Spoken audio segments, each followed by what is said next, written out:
પ્રધાનમંત્રી અને વિશ્વ નેતા નરેન્દ્ર મોદીના જીવનની ઝાંખી દર્શાવતી પ્રદર્શનીનો કાર્યક્રમ સુરત શહેરના કિલ્લાના મેદાનમાં રાખવામાં આવ્યો હતો, જેમાં સુરત શહેરના ભારતીય જનતા પાર્ટીના દંડક કોર્પોરેટરો, અધિકારીઓ અને કાર્યકર્તાઓ હાજર રહ્યા હતા। આ પ્રદર્શની સમગ્ર જનતા માટે ખુલ્લી મૂકવામાં આવી છે। સુરત શહેરના ઐતિહાસિક કિલ્લા મેદાન ખાતે પ્રધાનમંત્રી અને વિશ્વ નેતા નરેન્દ્ર મોદીના જીવનની ઝાંકી રજૂ કરતી વિશિષ્ટ પ્રદર્શનીનું આયોજન કરવામાં આવ્યું। આ પ્રદર્શનીનો હેતુ પ્રધાનમંત્રી મોદીના બાળપણથી લઈ દેશના સર્વોચ્ચ પદ સુધીના તેમના જીવન પ્રવાસ, સંઘર્ષ અને સિદ્ધિઓને નજીકથી રજૂ કરવાનો છે।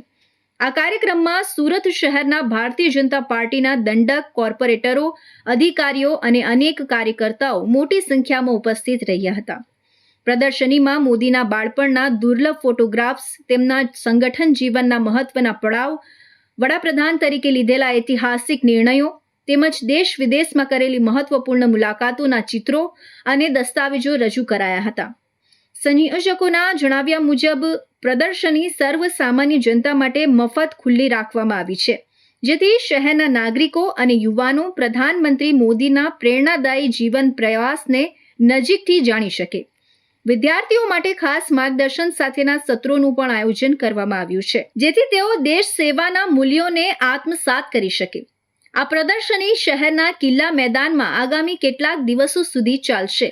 સ્થાનિક નાગરિકો અને મુલાકાતીઓએ પ્રદર્શનીમાં ઉપસ્થિત રહી વડાપ્રધાન નરેન્દ્ર મોદીના જીવન પ્રવાસને જોવા અને જાણવાની અનોખી તકનો લાભ લેવા આહવાન કરવામાં આવ્યું છે। આજે દેશના આદરણીય શ્રી નરેન્દ્રભાઈ મોદી સાહેબના 75મા વર્ષ નિમિત્તે 17 સપ્ટેમ્બરથી 2 ઓક્ટોબર સુધીના ભારતીય જનતા પાર્ટી સુરત મહાનગર તરફથી સેવા પખવાડિયા તરીકે આ 15 દિવસ વિવિધ સેવાઓથી ઉજવવાના છે।